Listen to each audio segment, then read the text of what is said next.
Overnight, tensions escalating as federal immigration agents clash with protesters amid ongoing ICE raids. I can't breathe.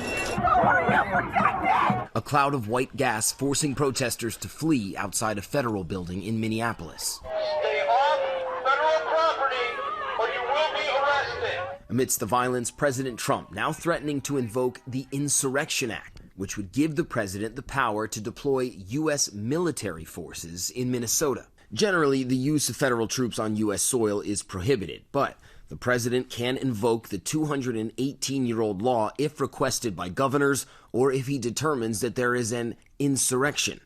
President Lyndon Johnson invoked the Insurrection Act in 1965 to protect civil rights marchers in Selma, Alabama, after the governor refused to protect them. The threat following another violent incident and protests Wednesday night. An ICE agent shooting and wounding Venezuelan national Julio Cesar Sosa Celis, who federal authorities say tried to flee to a nearby home during what officials called a traffic stop. DHS officials allege 2 other people came out of a nearby apartment and attacked the officer with a shovel and a broomstick. That's when officials say the officer fired, quote, a defensive shot to defend his life. DHS officials have not presented evidence to support this, and ABC has not been able to independently verify. The 3 men now in custody. Federal agents deploying tear gas at that scene.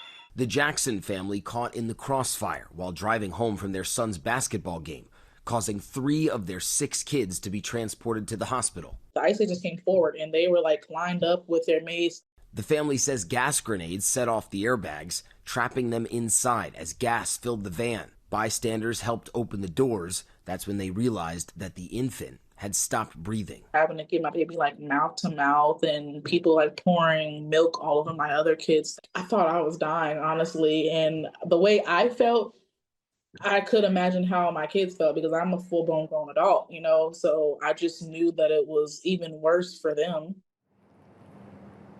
Now, the president has already threatened to invoke the Insurrection Act several times this year, but whether he actually follows through on that threat here in Minneapolis remains to be seen.